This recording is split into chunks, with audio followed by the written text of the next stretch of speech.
Welcome to Be Continued. We're your host. I'm Christian. I'm Caleb. And in today's episode, we have two guests. One you've already met, and we have a new one named Riley. And this is already, Ezra. Well. Said, All right. Well, Amateur hour. just edit this part. Why? Anyway. Yeah, maybe we can edit I should edit it and put like a new face here. I think that would help us out. Maybe get us some more views. Smooth here. You're one. Put Ryan Reynolds here. Yeah, we can do that. I've heard you get more views if That you would get show us so like many clicks if if you we have show Ryan Reynolds. if you show like shirtless pics too. So we'll put like a shirtless pic of Ryan Reynolds like right there. It'll just be the whole time. He moves his head way too much. So we're both Yeah, falling that's out. true. All right, but in today's episode, all right, we're just restarting this. No, we're rolling. All right, Hey, man. We're gonna keep We're in. What are you This is doing? I'm live. not even gonna edit this. This is all staying in. It's going This is straight a on. live feed. Yeah, We are live.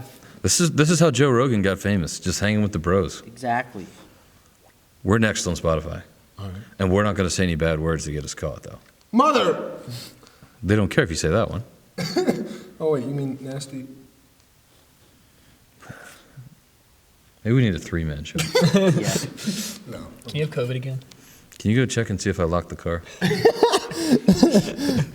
How many minutes are we down to? I don't know. Dude, it's Not only been that like many. 5 Just minutes. talk. Just All right, talk. all right, all right. Yeah. Well, in today's episode, we're going to be talking about the Ben Simmons trade that just happened about 6 hours ago. As you saw, we all saw. Shut up. Simmons was. I'm telling you, I can't do that. Oh, wow. It doesn't fit. Caleb, speak. All right. So before we even get into Ben Simmons, we got to say this. If you have trouble putting the iPhone headphones into your ears, leave a comment below. And I'm sure no one's going to comment because people are normal. I've never heard of anyone that couldn't put these in their ears, but Big this head, guy over little here. ears. Have you seen my ears? Are small. Maybe you need the instruction manual. I'll see if we can find one on Google. So we're going to talk about Ben Simmons today. And there was a big trade went down. Just shakes the NBA landscape when James Harden was traded to the 76ers along with Paul Millsap for Ben Simmons, Seth Curry, and Andre Drummond, then a couple of first-round picks. Who needs picks? So what do we think about this deal? Well, I'm going to let you guys speak because I always have a problem with cutting people off, so go ahead. You do that. Yeah, you do have that habit. Listen, I think the Nets did a great job of snagging Andre Drummond for a center.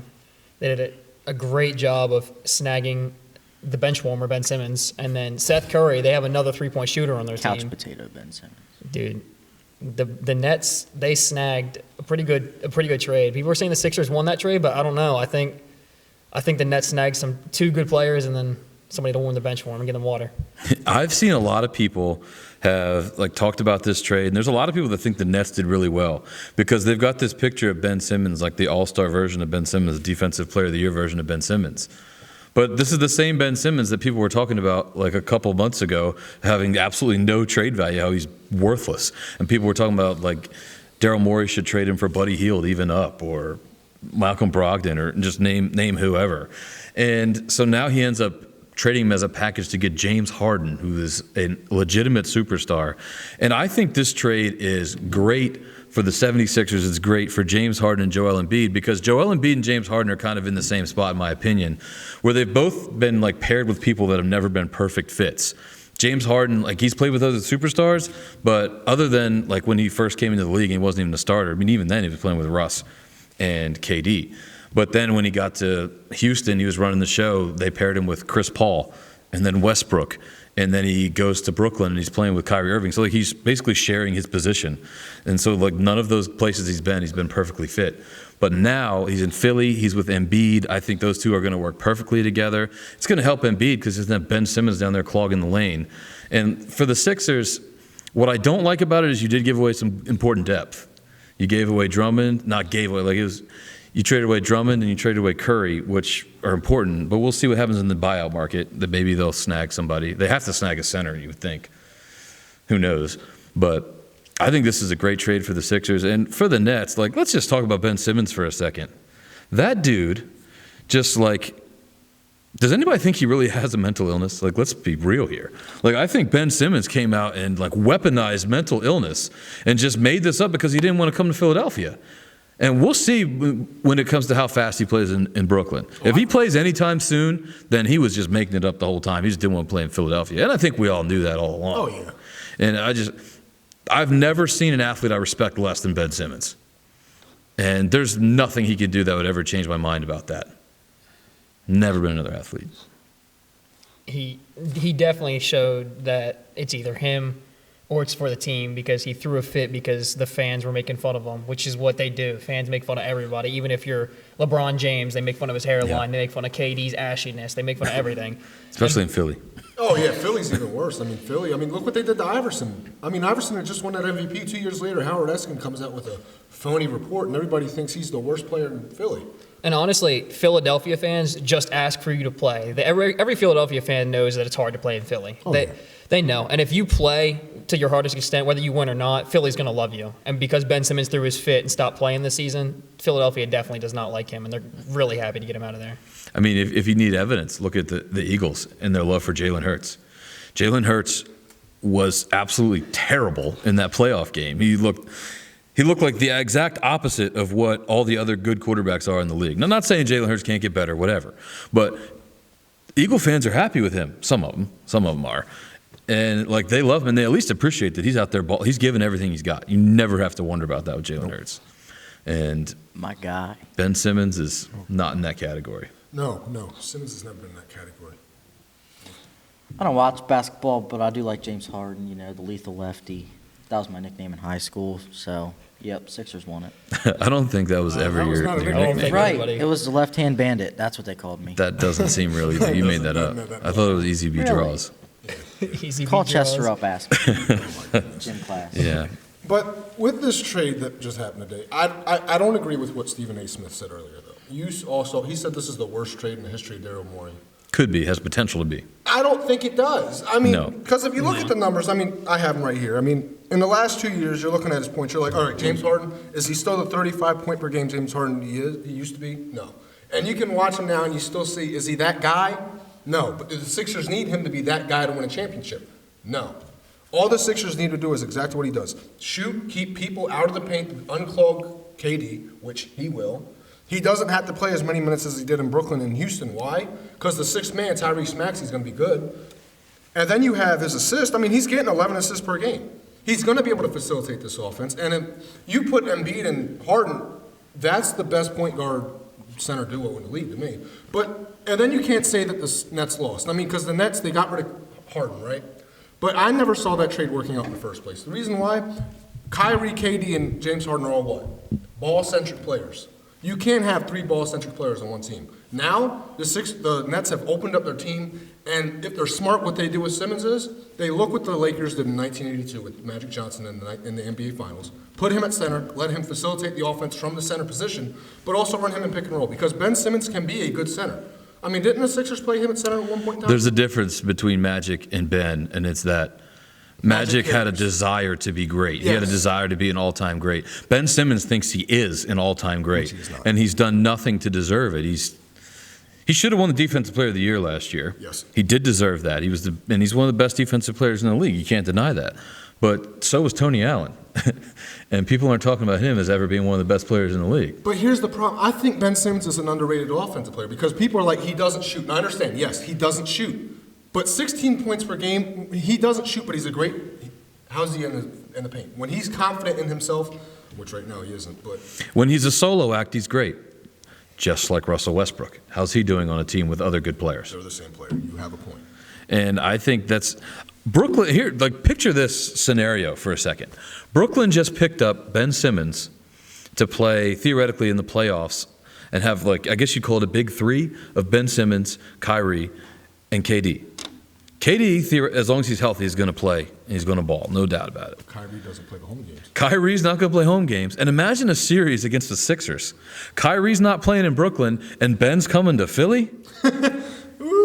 Ben was scared to dunk that ball in Atlanta. How do you think he's going to be, like, taking a shot or driving the lane or making a pass in Philly in a playoff game? Do you know what I'm really hoping happens? So I'm hoping. I hope that happens. I want to see it. I want to see that. But what I'm hoping is Brooklyn ends up moving Simmons to center, and what I just want to see is Embiid versus Simmons down in the paint. But here's a question I really need to ask. When Simmons returns to Philly, is it going to be worse than when LeBron returned to Cleveland for the first time when he went to Miami? Oh yeah, Cleveland's barely even a sports city, and I mean whatever. Now there's the difference is LeBron was the best player in the game, and he's like the homegrown guy, and he was like their favorite son, and he just dipped, and then he came back with another, and he dipped in grand style. But Ben Simmons straight quit. He was on the roster and said, "No, I'm not playing. I'm not coming."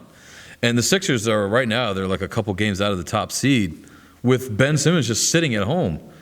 And there's never been a more selfish player in the history of sports than Ben Simmons. That's my opinion. You have a point. I can see that. Yeah, you have a point there. Literally, all the Sixers wanted him to do was get better. All they wanted him to do was work. All they wanted him to do was try. He didn't want to do it. No. And he's No Mamba mentality there.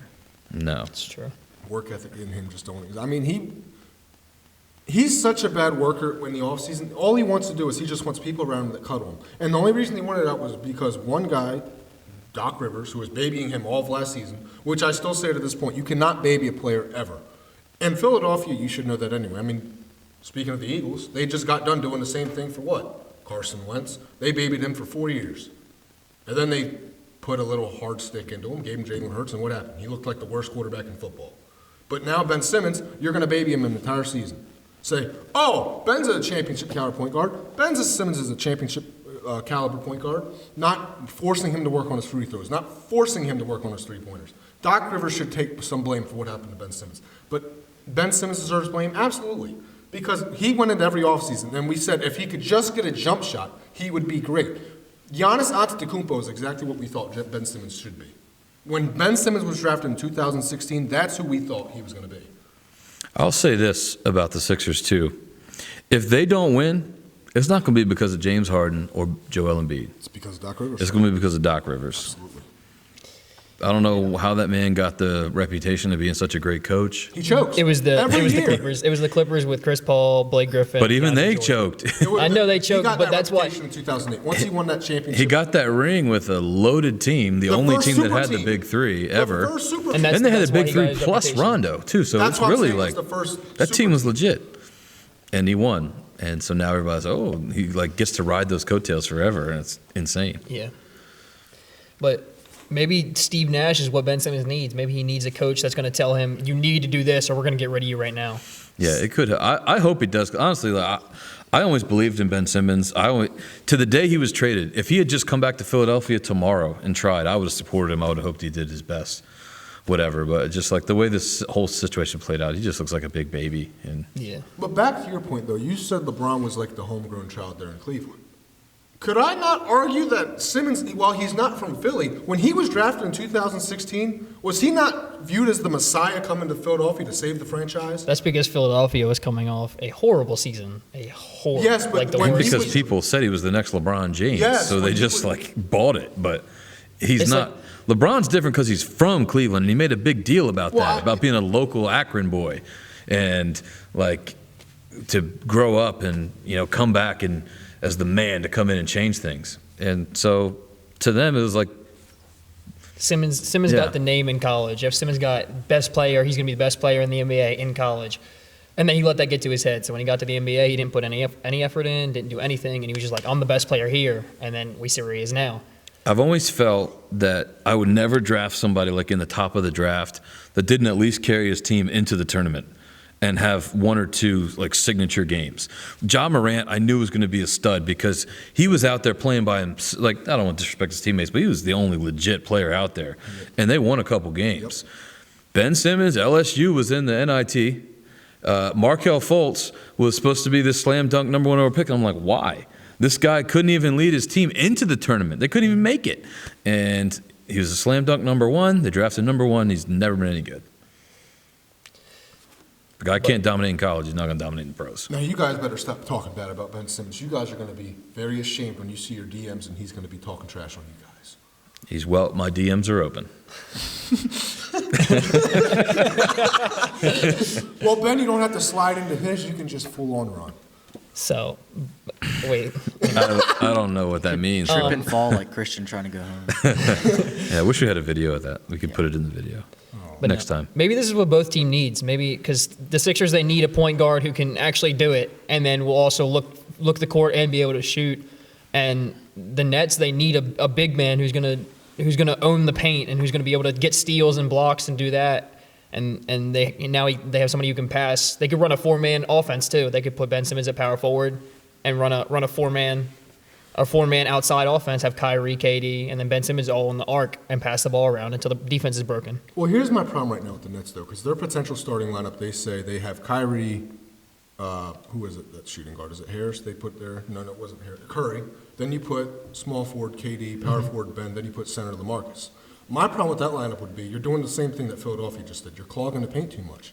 That's why I'm saying you got to move Simmons down, because imagine a starting lineup for a player like Ben Simmons who needs an open paint. Kyrie, Seth, Joe, KD, Ben. Nobody's going to be in the paint asking for touches because KD can score from anywhere because he's the greatest scorer to ever touch basketball.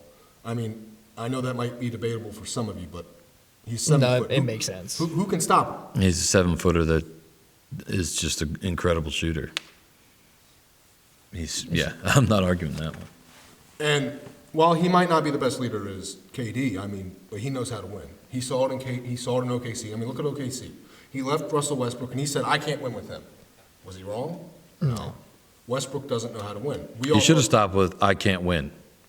Because he's not winning anything unless he's riding somebody else's coattails like he did in Golden State. See, but KD knows how to win. And the thing with the Nets, even with James Harden and Kyrie, they have no real big men, to be fair. But KD will play whatever role he needs to win. But Kyrie and James Harden both want the ball. They want to be the scorers. They want to be the guys. Even though everybody knows KD is the guy of that team. And he knows it, but he's willing to do whatever he needs to. KD, but here's the problem, though, with the Nets. And this is the problem that I had with them last year. KD, Kyrie, now Ben Simmons. I mean, here's the one argument you can make against it is, which one of them has that alpha mentality that says, I want to be the guy. I want to be the guy taking the shot. I want to lead this team. Because the reason KD went to Golden State was, this is Curry's team. All I got to do is play my role, and we'll win. Then he said, I want to try my shot. And then he brought Kyrie, and he was like, actually, Kyrie, you can do it. And then he said, we'll do split. But we all knew that wasn't going to work as soon as we heard Kyrie tell Steve Nash, we don't have a head coach. We're all the head coach. See, but honestly, KD showed in the playoffs last year that he can do it. Now, he had a great playoff run until his size 17 stepped on that line. But talk about bad luck. he showed that he can do it if he really tries hard enough. He's a couple inches away from the Nets being in that finals. Oh, yeah. And everything's different. Yeah. Because they'd have won that finals. Oh, yeah. Oh, yeah, easily. And so it was just an unlucky. If he had if he wore 16 that day, he would have won that game. Well, we all thought James Harden would end up a Sixer, but we're just a year late. We'll just say that. We're a year late. Yep. Until next time. To be continued. Welcome to Be Continued. Restart. You had to make that face. You just had to. What? I've done this every episode. Hey, Ezra. All right, ready? 2, 1.